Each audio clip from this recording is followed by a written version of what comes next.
بسم اللہ الرحمن الرحیم وبہ نستعین الحمد للہ حمدا کثیرا طیبا مبارکا فی الحمد للہ الذی ہدانا لہذا وما كنا لنهتدی لولا ان ہدانا اللہ قال جل وعلا فی الکلام العزیز بعد اعوذ باللہ من الشیطان الرجیم بسم اللہ الرحمن الرحیم یا ایہا الذین آمنوا لا يسخر قوم من قوم عسى ان يكونوا خيرا منهم ولا نساء من نساء عسى ان يكن خيرا منهن ولا تلمزوا أنفسكم ولا تنابزوا بالألقاب بئس الاسم الفسوق بعد الإيمان ومن لم يتب فأولئك هم الظالمون صدق اللہ العظیم۔ محترم بزرگوں اور دوستو، جو آیت آپ کے سامنے تلاوت کی گئی ہے سورہ حجرات کی 11ویں آیت ہے۔ اب تک اللہ کے نبی علیہ الصلاۃ والسلام کے حقوق کے بارے میں آیتیں گزری ہیں اور اس کی تفسیر بھی آ چکی ہے۔ یہاں سے بلکہ گزشتہ تفسیر سے بندوں کے حقوق اور معاشرت کا بیان۔ کیا مطلب کہ ہم جس معاشرے میں رہ رہے ہیں اس کے کیا کیا حقوق ہیں، لوگوں کے ہم پر کیا حق ہے۔ یہاں اس آیت میں 3 باتوں کی طرف ممانعت کی گئی ہے کہ پہلی اور دوسری اور تیسری چیز، اس سے پہلے بھی اس کی تفسیر گزر چکی ہے۔ خلاصے کے طور پر جو اہم باتیں ہیں اس کے اندر وہ بیان کیے جائیں گے۔ پہلے اس کا ترجمہ ہم سن لیں۔ یا ایہا الذین آمنو، اے ایمان والو، لا یسخر قوم من قوم، کہا کہ کوئی قوم کسی قوم کا مذاق نہ اڑائے۔ عسیٰ ان یکونوا خیرا منہم، ہو سکتا ہے جس کا مذاق اڑایا جا رہا ہے مذاق اڑانے والے سے بہتر ہو۔ ولا نساء من نساء، اور نہ کوئی عورت نہ کسی عورت کا مذاق اڑائے۔ عسیٰ ان یکن خیرا منہن، ہو سکتا ہے جو عورت جس کا مذاق اڑا رہی ہے وہ اس سے بہتر ہو۔ ولا تلمزوا انفسکم، یہ دوسرا حکم ہے کہ کسی کے عیب تلاش نہ کرو۔ ولا تنابزوا بالالقاب، اور کسی کے عیب بیان نہ کرو، کسی کو برے القاب سے نہ پکارو۔ بئس الاسم الفسوق بعد الایمان، ایمان لانے کے بعد عیوب کا لگانا یہ بری بات ہے، بئس بری بات ہے۔ ومن لم یتب فاولئک هم الظالمون، اور جو کوئی ان کاموں سے باز نہ آئے فاولئک هم الظالمون، بے شک وہ ظالموں میں سے ہے، پس وہ ظالموں میں سے ہے۔ یہ قرآن کا ترجمہ ہے۔ پہلی آیت، پہلی جو فقرہ ہے، پہلے جو بات ہے یا ایھا الذین آمنوا لا یسخر قوم من قوم، اصل ہوا یہ، اس کے شان نزول میں کئی باتیں بتائی گئی ہیں۔ ایک بات یہ ہے کہ حضرت ابن عباس رضی اللہ تعالیٰ عنہ روایت کرتے ہیں کہ حضرت ثابت بن قیس رضی اللہ تعالیٰ یہ ذرا ان کے کانوں میں کم سنائی دیتا تھا، تو یہ جب بھی اللہ کے نبی علیہ الصلاۃ والسلام کی مجلس میں آتے تو انہیں ذرا سنے آتا نہیں نہ بول کر لوگ ان کو تھوڑا آگے جگہ دیتے تھے۔ ایک مرتبہ ایسا ہوا کہ فجر کی نماز میں آئے، اللہ کے نبی علیہ السلام کی فجر کے بعد بات ہوتی تھی عموماً، تو یہ فجر کی نماز کو آئے تو دیکھا کہ 1 رکعت ہو گئی ہے، ایک رکعت ہو گئی تو دوسری رکعت میں آئے. دوسری رکعت میں آنے کے بعد جب نماز مکمل ہوئی تو وہ صحابی اب نماز ہو گئی، اب سب بیٹھے ہوئے ہیں. تو حضرت ثابت بن قیس رضی اللہ تعالیٰ عنہ کیا کرے، لوگوں کے کندھے پھاڑتے ہوئے، کندھے پھاڑنا کا مطلب ایسا ذرا ہٹا لیتے گئے. اب ہٹا لیتے آتے ہیں تو لوگ دیکھتے رہے، انہوں نے بھائی ذرا سنے نہیں آتا ہے. اللہ کے نبی علیہ السلام کے زمانے میں، اب اس زمانے میں ایسا مائک بھی ایسا نہیں تھے آواز پہنچے، تو یہ حضور کی بات کو قریب سے سننا چاہتے تھے، اور لوگوں میں یہ مشہور بھی تھا کہ ان کو ذرا کم سنے آتا ہے، تو یہ اللہ کے نبی صلی اللہ علیہ وسلم کے قریب آ کر بیٹھتے تھے.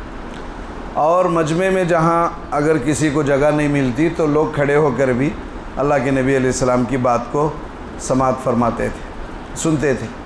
تو یہ صحابی فجر کی نماز ایک رکعت جب چھوٹ گئی، اب لوگوں کو ایسا گردنہ چیرتے ہوئے سامنے آئے. تو سامنے آنے کے بعد ایک آدمی کی جگہ تھی، اس کے بعد حضور علیہ السلام، یعنی اب جگہ آتے آتے اب ایک آدمی کے بازو میں جگہ ملی. اب جیسی جگہ ملی تو وہ جو سامنے والا آدمی تھا اسے بھی انہوں بولے ذرا ہٹو کے تو انہوں پلٹ کو، بھائی جگہ ملی نا، بھائی بیٹھ جاؤ یہاں کے، آگے جانا گئی کہ تمہارے یہاں جگہ ہے نا، بیٹھ جاؤ کے. بہرحال انہوں اللہ کے نبی کی بات ہوتی تھی تو بیٹھ گئے. اب بیٹھ گئے، لیکن وہ ان کو ثابت بن قیس رضی اللہ تعالیٰ عنہ کو وہ بات ذرا دل کو یہ ہوئی، کیا اصل میں بچہ سامنے جاؤ گا تو یہاں بیٹھو گے کیا ہو. بہرحال وہ فجر کی نماز ہو گئی، ہو جانے کے بعد بیان ہوا، اجالا ہو گیا. اب فجر کو آتے شام اندھیرا ہوتا ہے، فجر کے بعد اجالا ہوا. اب اجالا ہوا تو اب ان کے دل میں وہ بات رہی، مجھے ہٹو گا تو ہٹے نہیں سکا، ناڑا. وہ جو صحابی تھے، وہ جو شخص تھے، انہوں نے کہا کہ بھائی جگہ یہاں ہے نا، اب ہاں بیٹھ جاؤ، جگہ ہے نا، ابھی آگے کہیں کو جاتے.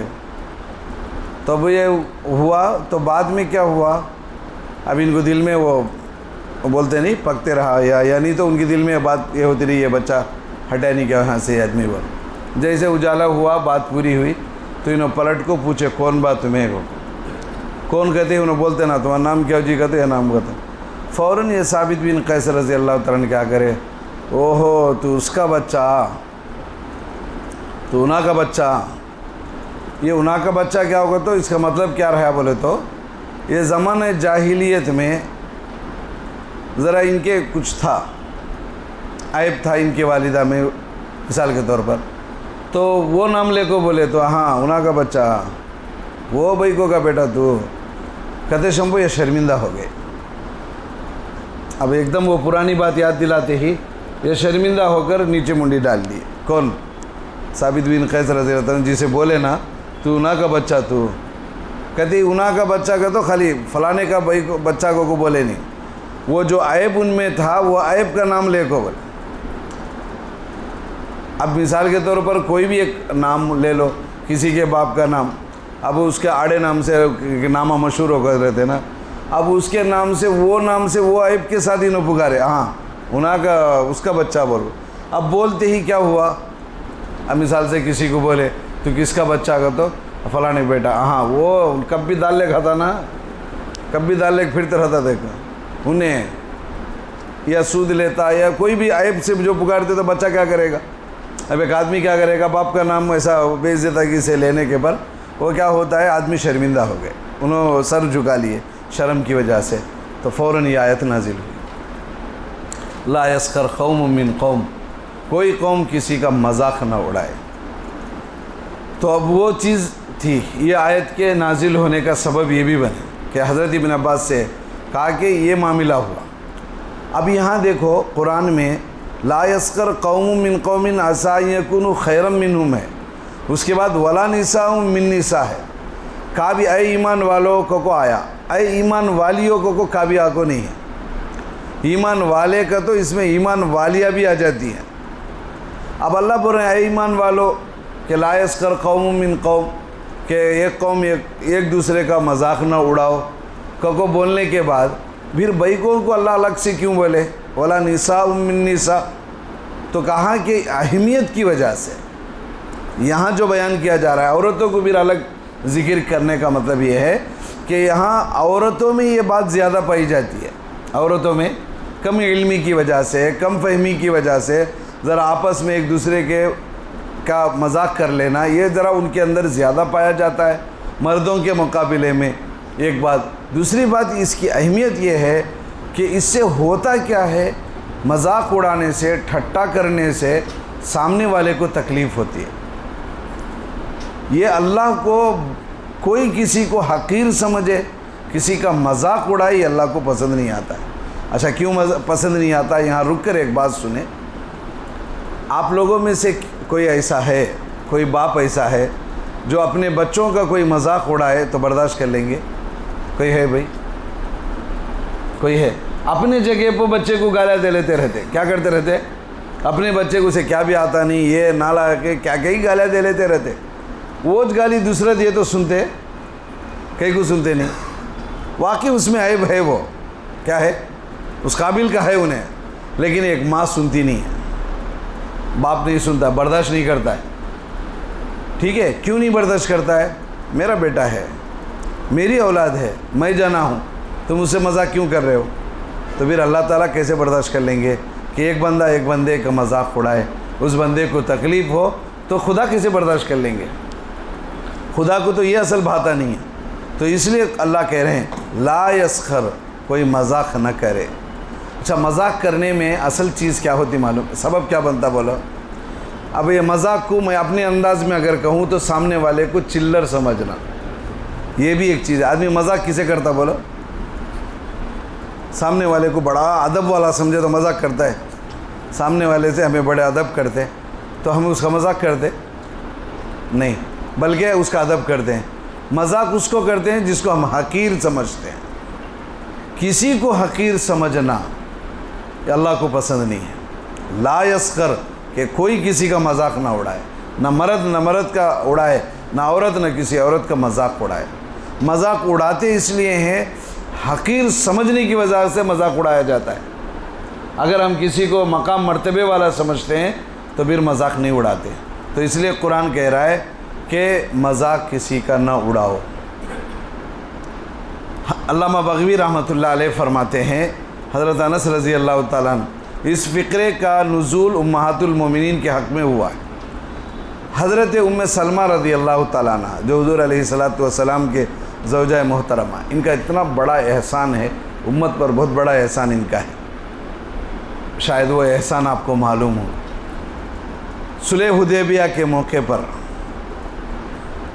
کہ وہ واقعہ یاد رکھ لیں تاکہ امت مسلمہ پر حضرت ام سلمہ رضی اللہ تعالیٰ عنہ کا کیا احسان کا، تو کیا ان کا بڑا احسان کیا ہے گا، تو شاید آپ لوگ سنے رہیں گے یا تفسیر میں خود بات آئی ہوگی کہ صلح حدیبیہ میں جب صحابہ کرام رضی اللہ تعالیٰ عنہ عمرہ کرنے کے لیے جا رہے تھے، مکے والے نے ان کو روک دیا، تو کہا کہ یہ سال عمرہ نہیں کریں گے، آپ آئندہ سال آئیں گے، تلواریں آپ کے ساتھ نہیں ہوں گی، یہ نہیں ہوگا، وہ نہیں ہوگا، شرائط بولے تو اللہ کے نبی رک گئے وہاں۔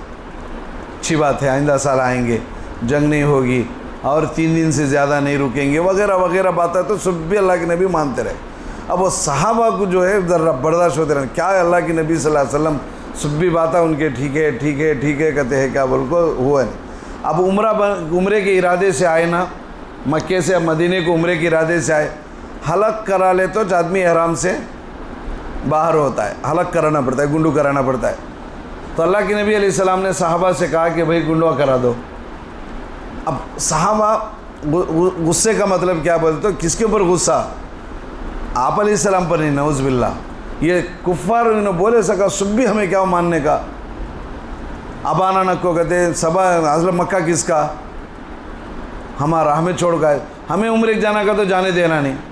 تو اب صحابہ پورے اس میں غصے میں، غصے کا مطلب کفار پر غصے میں۔ اب اللہ کے نبی حلق کراؤ کو تو کون بھی جلدی کرانا نہیں، کسی بھی بات سمجھ میں آنا نہیں، کیا ہو کو بعض وقت تو ایسا ہوتا ہے، کوئی بڑے بولے تو بھی ایک دم کیا بھی سمجھ میں نہیں، آپ کو کرتے نہیں ایک دم۔ مثال کے طور پر غصے میں یہ نکال ڈال پھینک ڈال کو کون تو غصے میں بولے، کوئی بھی کام آدمی کیا کرتا ہے سوچنے میں لگتا ہے۔ ویسے صحابہ اللہ کے نبی ایسا حلق کراؤ کہتے ہیں کیا ہو کیسا رہے۔ اب اللہ کے نبی علیہ السلام کو ذرا غصہ آ رہا تھا، یعنی کیا صحابہ میری بات کیوں نہیں سن رہے، تو فوراً خیمے میں آئے۔ حضرت ام سلمہ رضی اللہ تعالیٰ عنہ نے پوچھا کہ یا نبی اللہ کے نبی کیا ہوا، کیا ماجرا ہوا؟ تو اللہ کے نبی علیہ السلام نے کہا کہ دیکھ تیری قوم تیری قوم میری بات نہیں مان رہی ہے، میں الگ کرانے کو کہہ رہا ہوں وہ کوئی نہیں کر رہے۔ تو حضرت ام سلمہ رضی اللہ تعالیٰ عنہ نے کہا کہ یا نبی اللہ کے نبی، آپ پہلے کرا دیں، آپ پہلے کرا دیجئے۔ جیسے ہی اللہ کے نبی علیہ السلام کا حلق کرانے لگے تو صحابہ دیکھ کر اپنے تلواروں سے بال کو صاف کرنا شروع کیا، یہاں تک کہ کتابوں میں لکھا ہوا ہے کہ چمڑا اکھڑتا ہے سے بھی سمجھ میں آئے۔ اب یہ بڑا احسان ام سلمہ رضی اللہ تعالیٰ عنہ کا ہے کہ اگر وہ ٹائم پہ کیا تمہارے صحابہ تمہاری بات نہیں مانتے ہیں، کیا کو بولتے اور تکلیف بڑھ جاتی تو کیا ہوتا معلوم نہیں۔ لیکن ام سلمہ رضی اللہ تعالیٰ عنہ نے کیا کہا، نبی جی آپ پہلے کرا دیں، آپ کر دیں۔ جیسے ہی آپ کے بال مبارک منہ مبارک اتارے جانے لگے، صحابہ دیکھ کر پریشان ہو گئے، تو کہا کہ وسترے سے نہیں، بعض صحابہ نے تو تلواروں سے، چمڑا بھی اکھڑتا رہا تو احساس نہیں ہوا، نہیں اتنا۔ تو یہ احسان ہے حضرت ام سلمہ رضی اللہ تعالیٰ عنہ کا پوری امت پر۔ یہ ذرا پست قد کی تھی، ذرا پست قد کے تھے، گڈے تھے، تو یہ امہات المومنین کہا کہ وہ ذرا گڈی ایسا بول کر یہ کرتے تھے، پست قد کا مذاق اڑاتے تھے، نہیں مذاق کا مطلب وہ بیویوں میں ایسا ہوتا ہے۔ تو حضرت ابن عباس رضی اللہ تعالیٰ عنہ فرماتے ہیں کہ یہ حضرت انس فرماتے ہیں رضی اللہ عنہ کہ یہ امہات المومنین کے بارے میں، لیکن حضرت اکرمہ راوی ہیں کہ حضرت ابن عباس رضی اللہ تعالیٰ عنہ اس کا نزول حضرت صفیہ بنت حوی کے بارے میں، یہ بھی آپ صلی اللہ علیہ وسلم کی بیوی ہیں، یہ آپ علیہ السلام کی بیوی ہیں، یہ ایک یہودی کی بیٹیاں تھیں۔ حوی بن اخطب یہودیوں کا سردار تھا، یہودیوں کا سردار تھا، وہ بڑا معزز مانا جاتا تھا، ان کی بیٹی ہیں یہ۔ خیبر میں یہ حضور صلی اللہ علیہ وسلم کے آئی، یعنی باندی بن کر آئی، تو اللہ کے نبی علیہ السلام نے یہ سوچا یہ سردار کی بیٹی ہے، اگر اس کو کسی کو دے تو اچھا نہیں، اسلام سے وہ لوگ یہودی کچھ سمجھیں گے، تو اللہ کے نبی علیہ السلام نے اپنے نکاح میں ان کو لیا۔ اچھا، اپنے نکاح میں اللہ کے نبی علیہ السلام سے ان کا تیسرا نکاح تھا، 2 نکاح پہلے ہو چکے تھے۔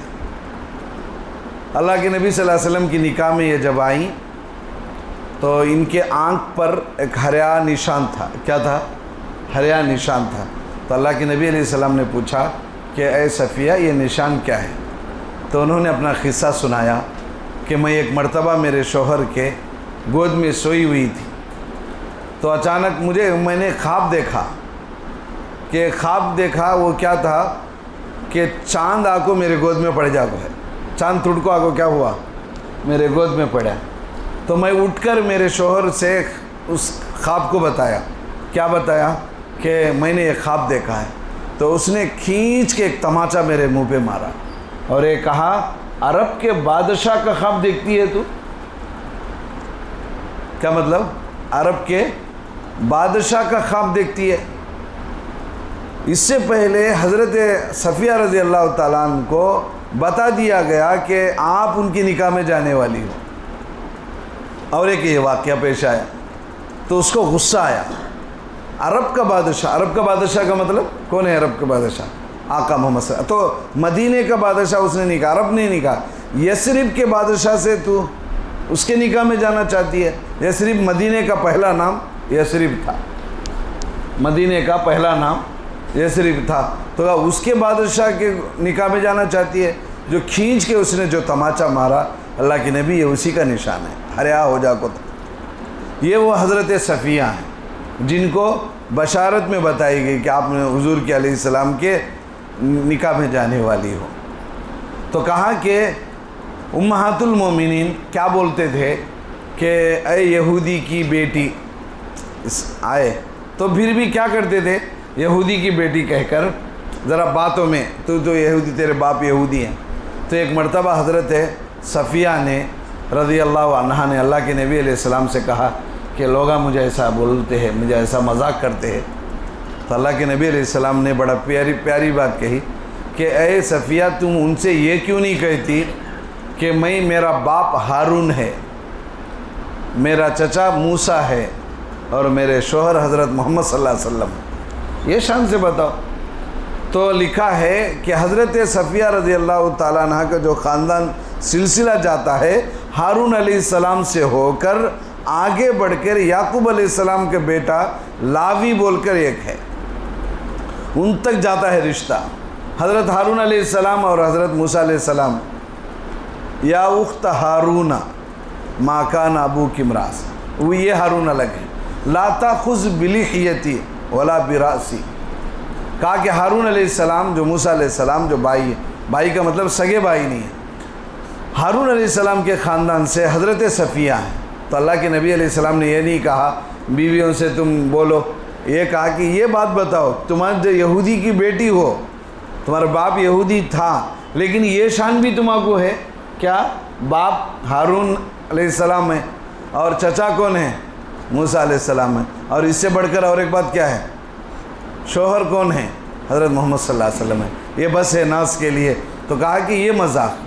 تو آگے علماء نے لکھا ہے کہ کسی کا مذاق اڑانا، جس سے سامنے تھانوی رحمۃ اللہ علیہ نے یہ نکتہ لکھا ہے، کسی کا ایسا مذاق اڑانا کہ اسے تکلیف ہوتی ہو تو یہ جائز نہیں ہے۔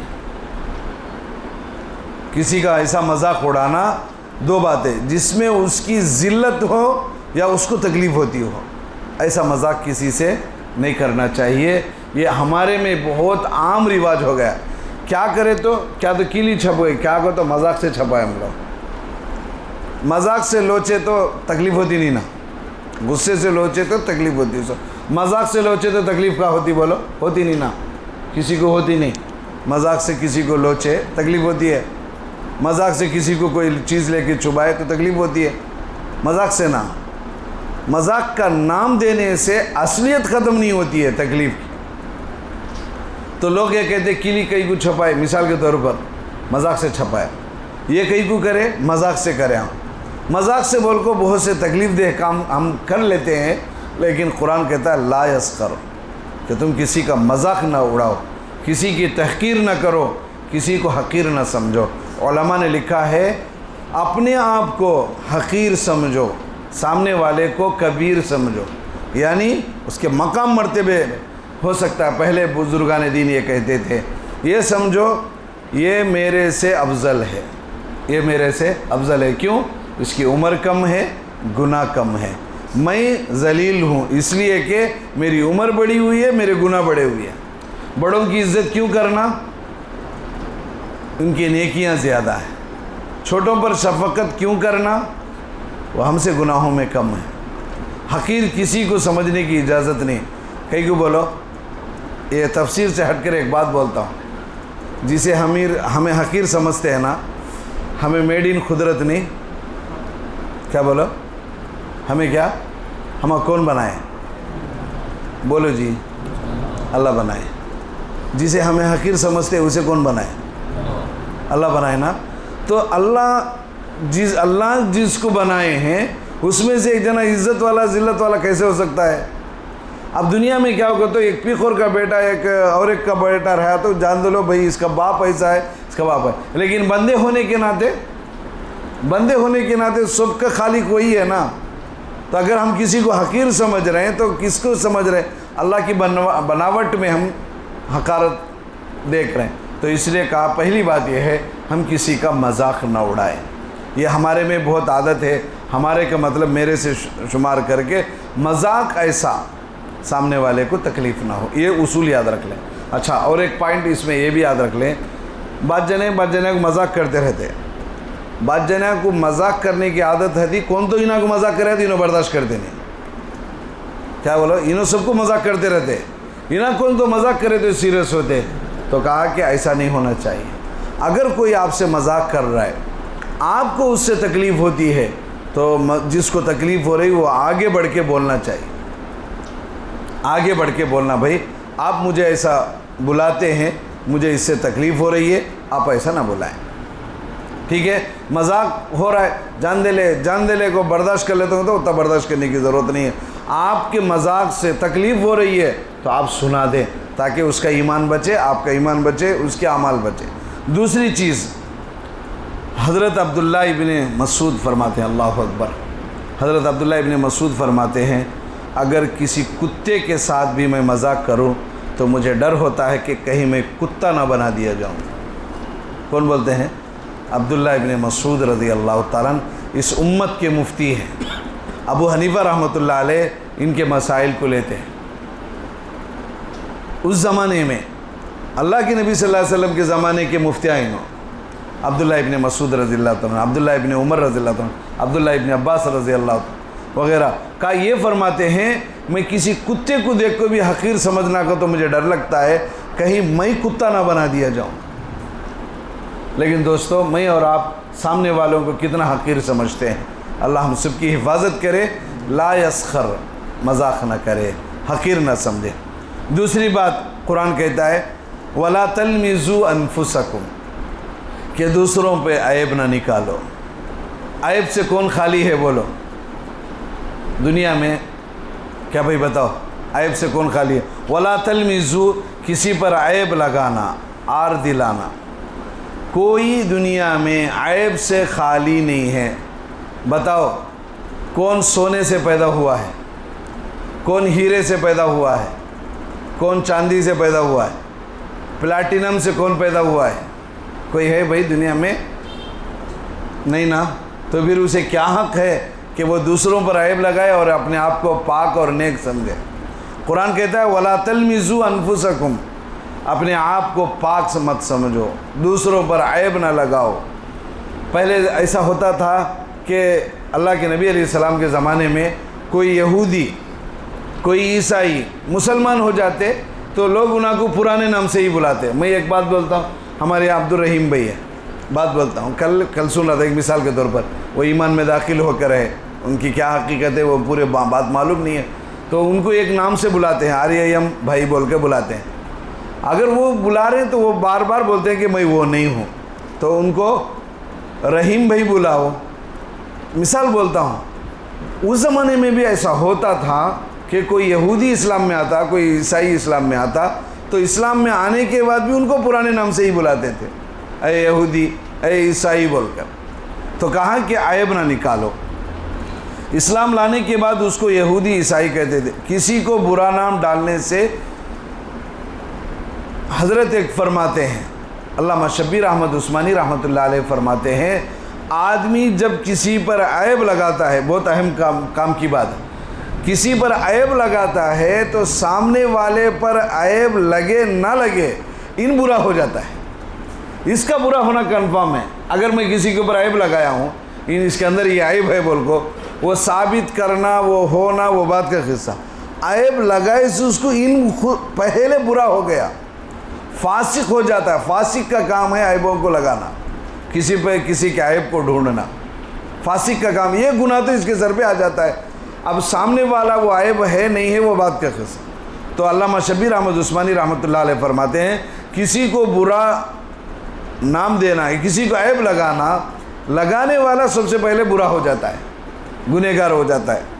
حضرت عطا رحمۃ اللہ علیہ نے کہا کسی کو ایک گدھے سور اس میں داخل ہے۔ عطا رحمۃ اللہ علیہ فرماتے ہیں کسی کو گدھے بول کر بلانا اور کسی کو کالے جانور کہہ کر بلانا یا ٹیڑھی دم والا کہہ کر بلانا، یہ عام رواج ہے۔ ہمارا کو چڑھیا گا تو کیا بلاتے کی، کسے کیا بلاتے کی معلوم، ٹھیک ہے۔ کہا کہ حضرت عطا رحمۃ اللہ علیہ ولا تلمزی کی تفسیر میں یہ فرماتے ہیں کسی کو گدھے کہہ کر بلانا وغیرہ وغیرہ کہہ کر بلانا نہیں ہے، منع ہے۔ اللہ قرآن کہتا ہے ولا تلمزو، کسی کو عیب نہ نکالو۔ اس کے بعد فرمایا ایک آدمی کسی کے اندر عیب تلاش کرتا ہے، فرمایا کہ اگر وہ کوئی گناہ کیا، توبہ کر لیا، پھر اسے وہ گناہ پر عار دلاتے ہیں، یہ حرام ہے۔ کیا ہے؟ یہ حرام ہے۔ علماء نے لکھا ہے وَفِيكَ عُيُوبٌ وَلِلنَّاسِ أَعْيُنٌ، کہ ہر ایک کے اندر عیب ہیں، ہم کس کو عیب لگائیں گے؟ ہم دوسروں کو عیب لگا رہے ہیں۔ وَفِيكَ عُيُوبٌ، تیرے پاس عیب ہیں، وَلِلنَّاسِ أَعْيُنٌ، اور ہم کیا ہے؟ لوگوں کو، کیا مطلب؟ تیرے عیبوں کو لوگ دیکھ رہے ہیں۔ اس کے بعد علماء نے لکھا ہے انسان کی سعادت اور خوش نصیبی اس میں ہے کہ اپنے عیوب پر نظر رکھے، اس کی اصلاح کی فکر کرے۔ کیا بولو؟ آدمی کی سعادت خوش نصیبی کس میں بولو؟ ہر وقت اپنے عیبوں پر نظر رکھنا، اور اسے کیسا میں دور کر لینا کو دیکھنا، یہ ایک انسان کی سعادت کی بات ہے۔